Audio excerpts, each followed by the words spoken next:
打工仔今日半日風假，唔少市民中午就收工趕返屋企。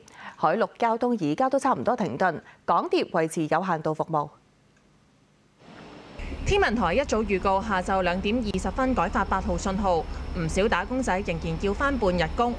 公司其實有一個 option 我哋嘅，其實嚇，咁我有時喺公司可能會比較啲設備齊全啲啦嚇，咁自個安排其實幾好啊，即係預早真係超前呢個準備啦。擔唔擔心收工嗰陣好混亂啊？唔會㗎，所以而家嗱嗱聲搞掂埋啲嘢即刻走㗎啦。我今朝已經叫啲同事冇翻工啦。OK， 因為留翻工作屋企工作就算啦。希望將個損傷減得最低，咁啊最好啦。到近中午，唔少人放工開始啟程翻屋企。灣仔嘅巴士站企滿排隊嘅人龍，港鐵站亦都人頭湧湧。遠嘅就早啲走咯，我遠啊。你住邊度啊？上水啊。喺金鐘地鐵站月台轉乘站，中午開始陸續有收工人潮，期間大致暢順，秩序良好，未有實施人潮管制措施。早幾日已經預告打風，唔少市民已經儲定糧。喺荃灣楊屋道街市，今朝早嚟街市買餸嘅人流仍然多，有市民拉住手推車嚟，菜檔、豬肉檔同埋燒味檔堆滿人喺度選購。無線電視記者黎在山報導。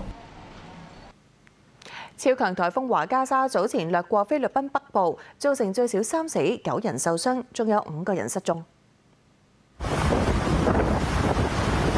風暴華加莎星期一掠過菲律賓北部巴坦群島省，沿海路面嚴重受損。卡加延省嘅沿海村莊一片狼藉，河流水位上漲。菲律賓海岸防衛隊展開搜救行動，救援人員用橡皮艇及吊索救出被困人士。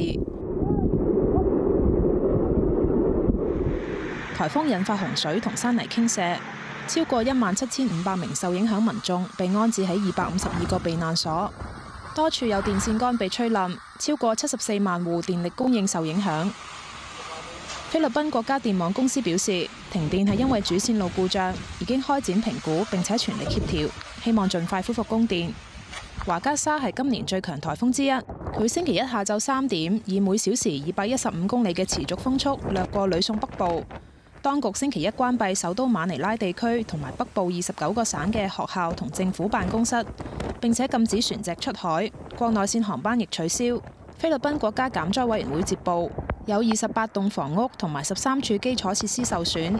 菲律賓時報報導，菲律賓8個地區、24個省，超過12萬人受影響。無線電視記者江月報導。中央氣象台預計，華加莎聽日會喺珠海到湛江一帶登陸，廣州、深圳等多個城市停工、停課、停運。駐廣州記者盧卓敏報導。廣州下晝開始感受到風勢增強，樹木搖晃明顯，全市實行5停，即係停工、停業、停課、停產、停運。夜晚7點起停工，凌晨12點所有車輛禁止上路。廣東省高鐵逐步停運，同時由於廣深機場陸續停航，有旅客要多次更改行程。我原本嘅行程係今晚嘅飛機返珠海，但係因為颱風取消咗。所以我原本係轉中午嘅高鐵都係返珠海，但係都係取消咗，所以我就趕最早嘅呢一班高鐵返去。我原本是去汕尾的，然後又中轉了，就是因為颱風嘛。深圳到汕尾4點有一趟，然後現在沒有了嘛4點。其實早到深圳只能坐網約車過去了，不能坐高鐵了。當局話星期4凌晨起，將會根據颱風影響減弱嘅情況決定，逐步恢復列車開行。深圳夜晚8點起全市交通停運，高速公路實施交通管制。深圳地鐵站尾班車下晝6點開出，深中通道亦都陸續關閉翠亨東收費站入口，同埋雙向主線同埋收費站入口。氣象專家形容颱風華加莎7級嘅風圈半徑達到大約500公里，引發次生災害風險較高。我們這次颱風可能會疊加天文大潮的這種風險，兩者疊加以後呢，就災害會遠遠超過單一的這種災害，沿海低洼區的這種海水倒灌影響也會更高。國家多個部門向廣東調撥6萬件中央救災物資。無線電視駐廣州記者盧卓文報導。而華加沙掠過台灣，至少6個人受傷，全日至少50幾班來往香港到台北嘅航班取消。台東縣同花蓮縣全日停工停課，喺台東嘅雨勢到朝早仍然強勁，溪水水流好急，部分地區水位急升，有大型廣告牌被吹冧。前一晚華加沙最接近台灣期間，台東安興部落有近20棟嘅房屋被強風摧毀，玻璃一直震動啊，有起風啦，擋住都擋不住。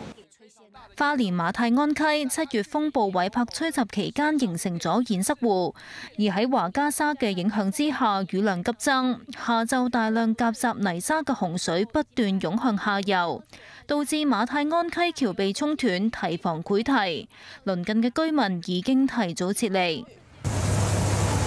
而影響比較細嘅北部亦都出現災情，宜蘭朝早雨勢相當大，亦都有強勁嘅陣風。